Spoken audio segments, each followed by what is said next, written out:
everyone, my name is Zach REDRUP, this is the It's Not a Phase podcast, and I'm very excited to bring you the first ever bonus podcast episode. I'm joined by Kamran Haq, Jenny Cotter, and Dannika Webber, who are all part of the booking team for the huge Download Festival held every year at Donington in the UK. We talk all about when the booking for a festival of that size begins, making things special for its 20th anniversary event this year, seeing bands like Bring Me the Horizon evolve and grow to main stage headliner status, winning a Heavy Music Award, secret sets, predictions for future main stage headliners at Download, and loads more. Now, if you enjoyed this or any other episode of the podcast and you want to show your support, there's a few ways that you can do that. Number one, leave a rating and review wherever you're listening to this. It takes just a few seconds and it really does help. Number two, share this on your social media, whether that be Instagram, Twitter, Facebook, wherever. Or number three, if you want to go the extra mile, you can pay a little bit each month to join the Patreon, and in return you'll get access to episodes early along with some other perks, or you can pick up some merch from the store. All the links to that and the podcast socials where you can follow us can be found at itsnotaphase.co.uk. That's itsnotaphase.co.uk. And now with all that out of the way, let's jump right into this week's episode of It's Not a Phase. What's up, everybody? Thank you for joining me on this episode of It's Not a Phase, where I'm joined by Cam, Jenny, and Dannika, who are all part of the booking team over at Download Festival. How are you all doing? Good. Yeah, really good, thank you. In it now, yeah. Only a week to go. Yeah, just a few days. Less than a week. Yeah, I guess like we've just been a few days away. I guess it's kind of like the burden's kind of off your shoulders a little bit because, you know, all the hard work, I guess, is done unless there's hopefully. Unless we find out about something last minute, and then that's really stressful. Yeah. But yeah, no, you're right. Hopefully, this is the exciting part now. Definitely. So how long have each of you been part of the booking team over at Download now? Since 2017 myself, so yeah, 6 years. So this will be my sixth Download. Yeah, fifth because of COVID. I've been part of it since I guess 2019. So is that 4 years? I guess one less than you, Cam. Yeah, and I came in for the pilot. So since 2021. So that's how many years is that? 2 years? 3 years. This is my third Download, but Yeah, I guess like going in, like doing pilot as well, such a unique thing. And I think, did you have like 4 weeks? You guys had all together? Yeah. That was insanity. I remember like speaking to Frank Cotter and his team, and they didn't believe we were actually going to do it. They thought we were having a laugh with them. So did I. Yeah. Andy rang us up and said, "It's happening." We're like, "What?" I just got a load of WhatsApps from Andy. Just being like, 2 days, 10,000 people. It was like a little advert. Yeah, I guess it's like so crazy because even people like had to take precautions just to go to like the shop around the corner. Never mind a festival full of people. There was still the rule of 6 in place, as well. So it was. We kind of got a heads up it was going to happen after the test pilot at Sefton Park in Liverpool. They decided they wanted to do a camping festival, and the people in charge of the tests decided Download was the one. So we got told. I think we had a couple of days heads up saying it might happen, and then we got told it's happening. Yeah, and it was just it was madness, like trying to corral all the bands together. And I think between all of us, I think we got it all done in 3 or 4 days lineup. Which is because everyone was. It's just that unique situation where all the agents were up for it, all the acts were up for it. There wasn't any like scheduling conflicts or like, oh, we're off album cycle or any of the things that you would have for the normal booking process. All obstacles lifted, and everyone just wanted to make it happen. So it was actually just the biggest collaboration we ever had. Yeah, like you say, because literally no one else is playing live because of obvious reasons. The only thing you had to then consider was if, I don't know, you booked a band and then the day before they caught COVID, and it's like, now what? Yeah, and I remember the testing process was really stringent. I think we had I don't even remember what it was, but multiple tests at given times and submitting it with your photo. They were super tight on it ahead of the festival. And then once you're in there, I don't know about you guys, I felt immediately just like everything was back to normal. Yeah, it was weird. It was weird how normal it felt. Yeah, it was crazy because the minute we stepped out of the site, if we had, for example, we had to go back to the hotel afterwards, we were still in the rule of 6 thing, so we couldn't hang out with our friends or anything in big groups. Yeah. So yeah, it was bizarre, and it even actually being on the festival site. I remember going there the day before we opened the gates, and like wandering around, felt like some weird fever dream. Like, is this really happening? We're actually having a festival. What on earth's going on? Magic little bubble. It was really strange. Yeah, it was very special. And now you've got this other unique download festival, the 20th anniversary, extended to 4 days as well. Were there any nerves kind of putting this one together, knowing that there's kind of like this pressure of the anniversary and expectations being, especially high? I think once we knew we had Metallica for 2 nights, that it kind of alleviated some pressure. Yeah. But we wanted to do something special, yeah. And obviously when Andy started discussing, like, we could look at this Metallica idea, and the plans that they were in Europe going to do 2 nights in each city. We're like, this would be perfect for download for the 20th anniversary. And then obviously bringing through a new headliner and bring me as well. Like that's our first new headliner in 10 years. So we knew that was going to be special as well. So yeah. And then obviously Slipknot was like, the icing on the cake, basically. Yeah. Well, when did the idea of it kind of extending to 4 days come about? Because, that's an extra load of hassle for you guys to fill up a whole other day.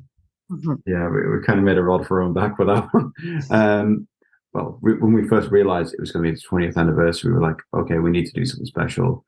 Obviously, Hellfest had done 7 days essentially. So we're like, right, let's give people like 4 days for the price of 3, basically. And want to do something special for the fans. And yeah, that's how we ended up putting it, the 4-day special. Do you think it will stay that way, or is it going to go back to 3 days from next year, do you think?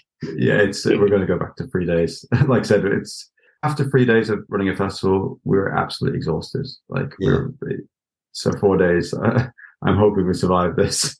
Yeah, it's definitely a special thing for the 20th anniversary only. Yeah. So when does the kind of booking process begin? Like, when do bands start coming in? Do you recall who the first band was that you booked for this festival? Was it Metallica or? It's usually headliners. I presume it was Metallica via Andy, like more months ago than we can probably care to count. Yeah. I think Metallica were locked in it was summer 22. We started talking about that. So yeah, I could actually probably look here and find out what was the first couple of bands we booked. It must have been before summer 22, Cam, because all the headliners were locked in before, last year. Apologies. I think it was like, it was end of 21. I think we were looking at it. Yeah, it's massive lead times. And like, we know for sure we're already quite a few meetings in for 2024. Right. We're kind of juggling both years as it stands. So it is a year-round thing, and more than a year. Those giant headline acts, you're too late if you're doing it a year in advance, basically. Yeah, they usually work 2 years ahead for headliners. And people like bands of that size, of Metallica, Slipknot, Bring Me's, they will have a 2-year plan, basically, or a 3-year plan ahead of them, and know what they're going to be doing for the next couple of years. So yeah, downloads, that was in their minds for some time. Yeah.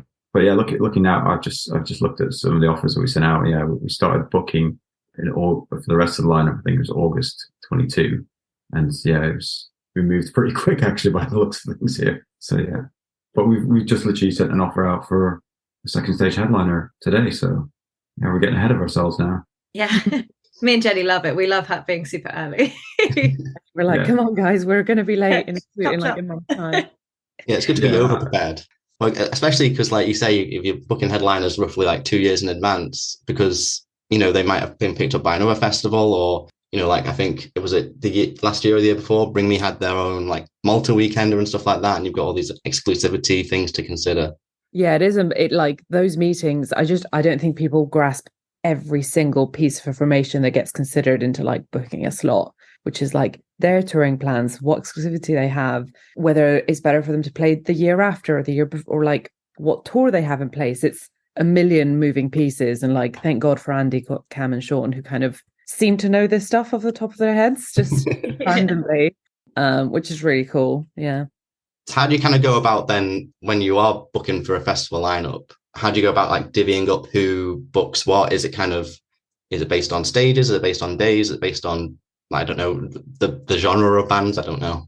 We all kind of just have all these kind of suggestions, ideas, or, you know, might know who's around or might want to play. And we kind of all come together and sort of vote a little bit, like on if you know, if we feel strongly either way or not, and, you know, what slot we think they should play and things like that. So we all kind of have our say, really. Right. Okay. And it's a mixture of wish list bands, right? Of like personal music taste, or who we think is right for the festival. There's also Cam, Sean and Andy all work in, like, they're promoters for UK tours mostly, so they know what bands they already have in the markets for the UK, bands that they promote themselves, and it's also who agents kind of bring to the table. So we have loads of sources of like inspiration.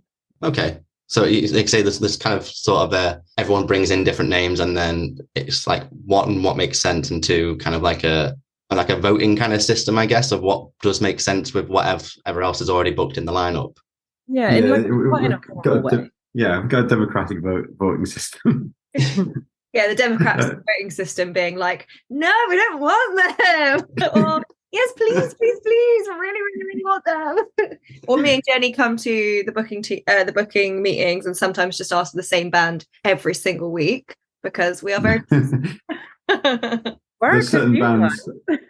Yeah, no. There's certain bands. I mean, obviously, Placebo was yours, Danica, from last year.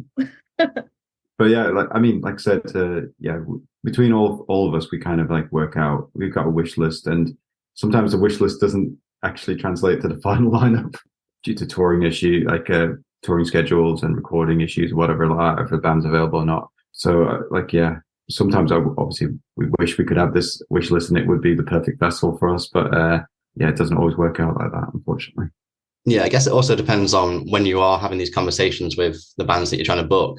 It's kind of like what their terms are, I suppose, because I think, was it a few years ago when AC/DC came on, they wanted their own stage bringing over, which is quite an ask, but, you know. Do you know what? They were booked before they asked for that. Oh, really? They sent that. Andy told me that request actually came in April prior to the festival in June. Right. So that certainly wasn't in the agreement. Everyone likes to remind us, but yeah. And that is ridiculously close, cutting it very fine to sort out an entire stage. AC/DC can do what they want, basically. I think Andy had to jump through so many hoops to make that one work, because essentially they never play festivals. They can just headline their own stadium shows. So that was a special one to pull off for a download in 2010. Is there any kind of like, when you're desperately wanting this band, and obviously I'm not asking you to name any names, but you're kind of in these negotiations and they're just like, what they're asking for is just way too much. It just doesn't make sense. I mean, yes. So some bands have got, they ask for, when it comes down to the financials, sometimes it doesn't make sense. Like, it just doesn't work for the festival, unfortunately. But yeah, and there's other bands, obviously, they've got specific, production requirements that, again, like, for example, with AC/DC, that they can't physically fit in the festival. They have to do stadium shows instead. But yeah, it is tough sometimes, because obviously we want these bands, but it doesn't make sense for the festival. There's also often, what I see a lot is there's bands who are huge in one market and not for any specific reason, but just don't connect the same way in the UK, or are not at that stage in their career in the UK. So the expectations of slot and fee might be different than one they would get in like an Australian or a Japanese or a German market. So it's always just trying to like find that balance of like allowing the band to play to a new audience while also not putting them in a slot that's going to be completely nonsensical for them. But I think UK agents are really good at looking after their bands, and Cam, Sean and Andy have very candid conversations about where realistically what's best for the audience and the act to not have a dud set. Yeah, especially because, like you say, if a band's kind of huge in, I don't know, like you say, Australia or in Asia or Germany, like in Europe or whatever, and then you bring them on to the UK market where they're not quite as big, and you put them on a stage that's way too big, it's like not only bad for you guys, but it's demoralizing for them if they are like, I don't know, the second stage and maybe 50 people turn up to that stage or something. Exactly. You don't want anyone to experience that. So it is just kind of making sure everyone's doing the best for all parties. Yeah. So when we talk about like the headliners, obviously you mentioned Metallica before, 2 sets, which is special in itself. And I think the first download 20 years ago, Metallica played there as well, and they did another kind of like special set. like a secret set in 2003. So it's kind of like a full circle moment for them in a way, 20 years later. Yeah, I was there at that one actually. Oh, were you? So got a bit of a story about that. Originally, I wasn't going to go to Download that year because I'd won tickets to see Metallica play the Riverside Studios. They were doing this Channel 4 thing for CD UK, and they were playing a full set there. And I got audience tickets for that. There was like 150 people there, and I ended up meeting Laws after the show. And there was some rumors about them playing Download, and I asked him there and then. I was like, "Look, are you guys playing Download?" And he was like, "Yeah, maybe we'll see you there." And gave me a wink. I was like, "Okay." So me and my friends were like, right, how do we get to Download? So we ended up picking a bus to Derby like the morning after. We had no idea how to get into the festival, like or anything. I didn't even have tickets or anything. So one of our friends was leaving the festival and had some spare passes and left them there for us to pick up. So we showed up, I think, literally 2 minutes before they went on stage in the tent, and it was absolute mayhem because no one knew. This was before like social media was a thing. No one knew it was happening. There was just some rumors basically that was going around. Oh, the Metallica are coming. And everybody realized when they saw the cabs on stage with the big M and everything and Laws' kit. And even later on in the day of the festival, people didn't realize that it actually happened. No one knew that Metallica actually played in the tent until like it was all over the media the day after. Yeah. So yeah, that was something very special. But yeah, that was nuts. And then playing like they played Master of Puppets in full in 2006. That was insane. And then Black Album 2012. So yeah, now that it's kind of come full circle. Doing 2 sets this year. Yeah. And then, another headliner, Bring Me, this is like their first time headline and Download. I think it's kind of been stuff that's been talked about for a while that they should be kind of headlining Download. And like, I remember seeing them in, I think it was 2006. They were playing Gillies in Manchester, I think. And there was like maybe 30 people. That was my show. What was it? Okay. Yeah, that was my show. Yeah. I remember I gave them their first shows outside of Sheffield. I think 2004, 2005. Ollie's mum and dad would drop them off the shows. Like I think only one of them could drive at the time as well. So they had to show up with like Curtis, their old guitarist, with all their gear like shoved in the back of he's like a Corsa car basically. But yeah, back then I never, and I thought it was something special, but I never envisioned them to be where they are now. I don't think anybody did because they were like, they were like a deathcore band back then. Yeah, and it was completely different to what they are now. But it's insane to see what they've become. And yeah, this year was definitely the year where like it has to happen. Bring Me have to headline Download. So what kind of comes into consideration when you are kind of considering putting on a new headliner for the first time at Download? Like what's kind of I guess it differs between band to band. It's not like a set requirement, but I guess is there kind of a rough criteria of what's needed? Our usual benchmark is like a band being able to sell out 202 arenas back to back.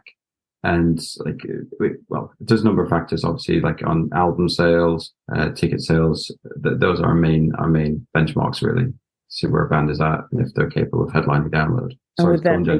They did Malta. They've kind of been doing loads of big collaborations that have been kind of reaching the charts. It's kind of becoming, in what is usually quite a niche sort of musical genre, they have broken through, where I think maybe 5-10 years ago, you Bring Me the Horizon would have been known by a really specific set of people. Now is it a household name? I don't know. It's kind of reaching that level of people will know at least a few songs if they're there, not specifically for them. Kind of that feeling of popularity. Yeah. It's like now you hear the songs played on Hollyoaks up Coronation Street in the background and stuff like that. So yeah. And they also put on an amazing show, like production wise and stuff like that. Like they've definitely got like a headliner set down for sure. I think for us, Reading last year kind of cemented them as a headliner. Seeing that headline set like kind of blew everybody away. I'll be honest with you, watching Arctic Monkeys after that felt a bit tame. They didn't even need to bring out Ed Sheeran. Like that was just like the cherry on top basically. Like the set was that insane and it looked that incredible. Yeah, it was very special. So yeah, I think that was like, wow, the moment we're like, yeah, they're capable of headlining Download now. So are there any, like, I guess in the next 5 years or so, any bands you predict might ascend to that kind of stage? Top of my head, I'd say Ghost, Sleep Token, a possibility in like next 5-6 years. I think they could be a headliner, like looking at their rapid growth. Parkway Drive, Architects, Five Finger Death Punch, Alter Bridge, all those sort of bands. they seem to be coming through and like building up towards headliner status. Yeah, it's interesting you say like Sleep Token as well. Like the way they've kind of like grown this past like year. I think when they brought out the Summoning, which I think is like a 6-7 minute song, which dips into like 3 or 4 or 5, 6 different genres. And I think they went from like 200,000 Spotify listeners and now they're like over 2 million, which is just insane. Yeah, their growth is like I just said before, is insane. Like they went from playing St. Pancras Old Church in 2018 now to headlining Wembley, which is from my ticket counts right now is now sold out already this morning, which is absolute insanity. And it's very rare to see a band grow that fast, especially in the rock and metal scene. But yeah, their new music is just unreal. Like the album is unreal. So yeah, we'll see how they follow it up. And yeah, they could be a band in, like I said, 5-6 years time that will be headlining Download.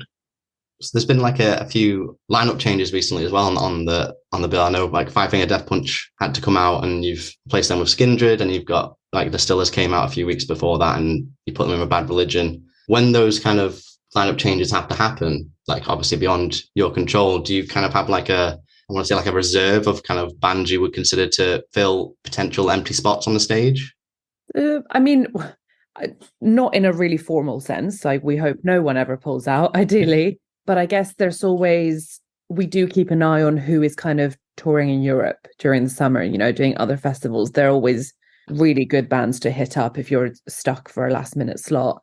Every team involved in the band that might have pulled out for whatever reason usually tries to offer up what's suitable from their roster just to help the situation. And sometimes it is just like, oh, well, they might not be in the country or touring or possibly in together, but let's send an offer for this. Yeah. And you know, if you don't ask, you don't get. So we pull from every angle when it gets down to it. Sometimes I guess we could have been talking about them at some point during the booking process anyway, and maybe it didn't work out for some reason or another, but maybe we're like, oh, maybe we do try them again for some reason, you know. And how do you kind of like, I guess this is kind of like an extension of my other question about main stage headliners, but how do you kind of decide what bands are most suited for what stage and on what day, if you've got like the flexibility of choosing a day to make sure there's kind of a balance and variety as much as possible across the weekend? I think it is exactly that. We have like within the team as well, we all have kind of varying music tastes. So I think almost within we can be like, well, that's kind of a bit more, that stage is maybe a bit more towards like that genre, maybe on the second stage or whatever, another stage, we can make sure there's like an alternative for people that maybe aren't totally into whatever genre is taking up some of the other part of the day. But days wise, I guess as well, sometimes it just comes down to what other festivals and stuff, or, you know, if people are traveling from, or artists are traveling from different festivals in Europe and when they can be there. That's a big thing as well. Right. And of course, you guys book not just bands, but, you know, like in the Village, there's like the DJ sets and the podcast sets and all that kind of stuff. And then in the past, you've had like WWE and those metal puppets, I think was in 2019. Is it ever kind of difficult to try and bring in a variety of alternative like forms of entertainment into the mix and kind of decide what you can bring into the Download Festival? I think it initially felt a little bit like, oh my God, there's these like 5 huge club nights that surely they're the ones that we have to bring every year. But actually, I think non-band things in the scene have been progressing loads over the last 5 years.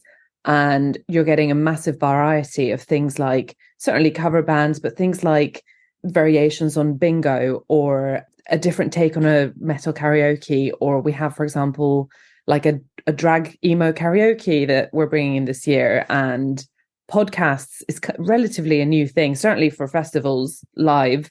So it's kind of becoming easier, and we're tapping into the things that are naturally springing up elsewhere, that are like all nightlife that we would attend or keep an eye on.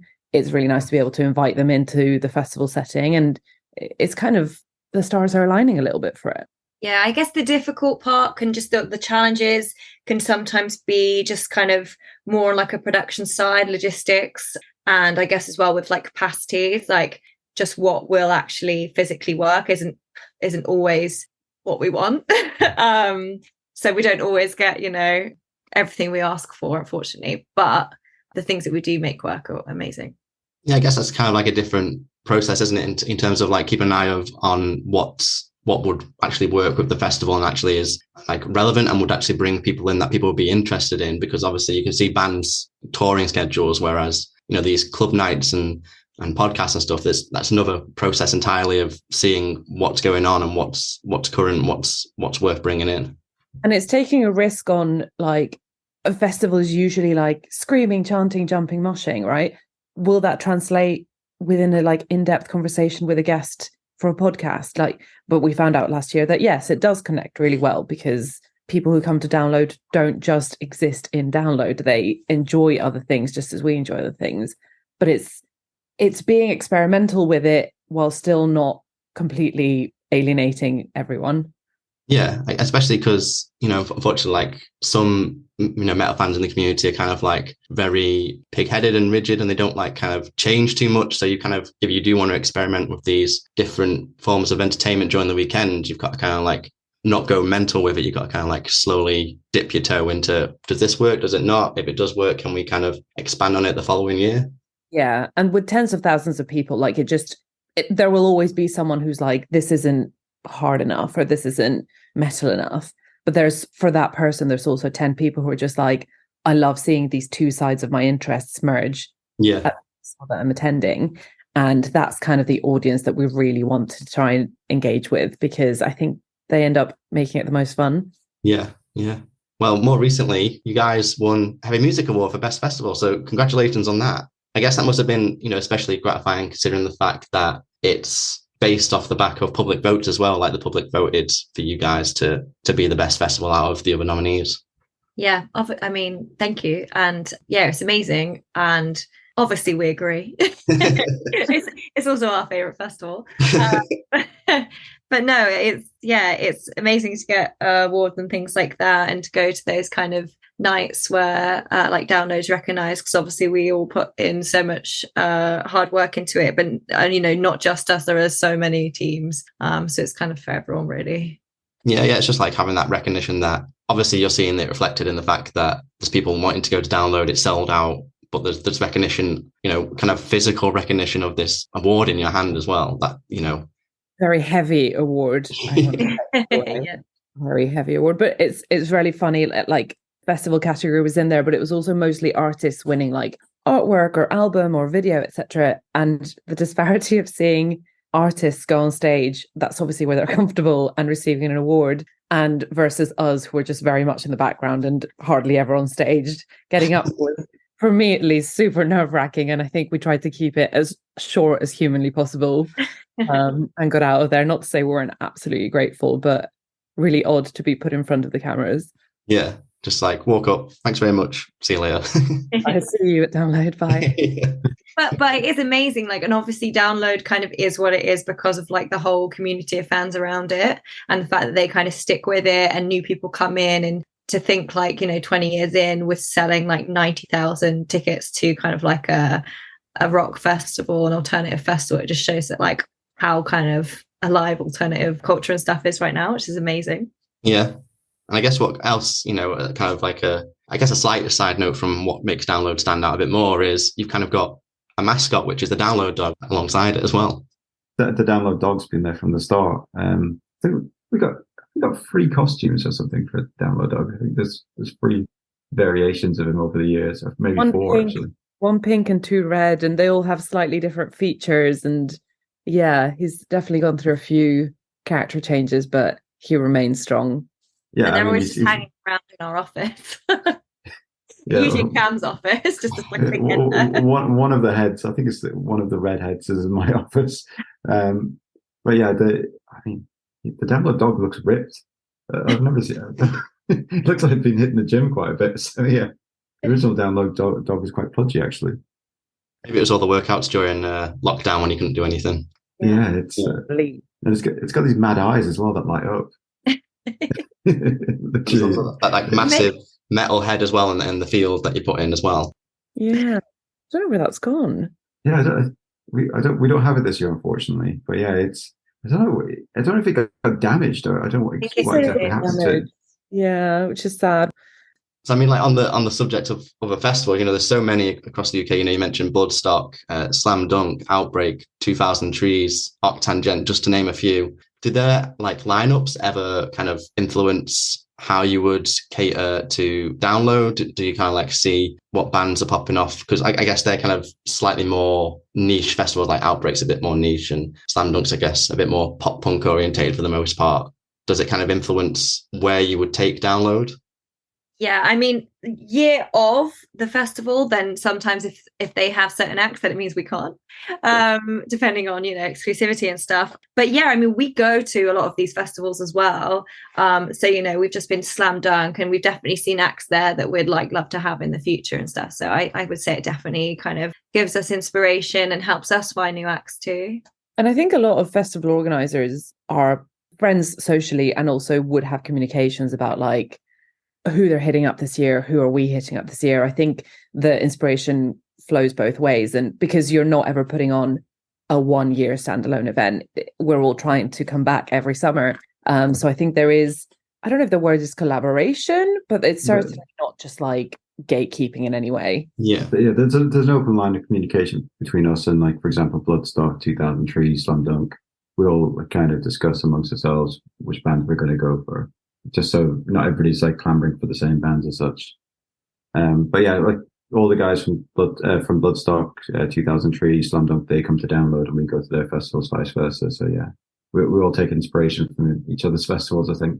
Yeah, that's good, because you don't want to obviously stand on people's toes, but I guess at the same time, especially when we're in like the kind of climate we are now, where, cost of living, people only have so much money. So maybe they can't go to as many festivals as they normally would every year. So you've got to kind of edge forward and say like, well, this is why download's special.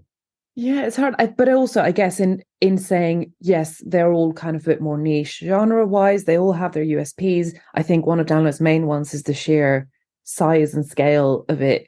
And that by some means that there's certain larger acts that you wouldn't see at some of the other festivals. So I don't think it's, of course, there's a certain level of competition, but there's also so many metal fans out there, and not just metal, but alternative fans out there, certainly enough to fill all the fields during the summer. And I think the love for a band usually is sufficient to draw you to whatever you're going to go to that summer.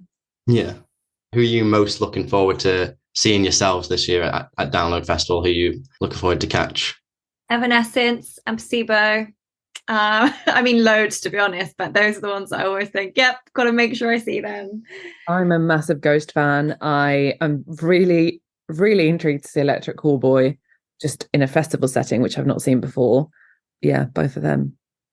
I think for me, Bring Me, I can't wait to see their show. Like, from everything I've seen and heard, it's going to blow everybody's minds. Architects, and definitely Ghost, Parkway Drive as well. And obviously Metallica. I can't wait to see 2 sets of Metallica. Massive Metallica nerd. Also loads of the smaller bands, like on the, lower down the bill. So like Nova Twins and Hot Milk. And there are so many bands. I'm going to try my best to go and see all of them. We'll see how that goes.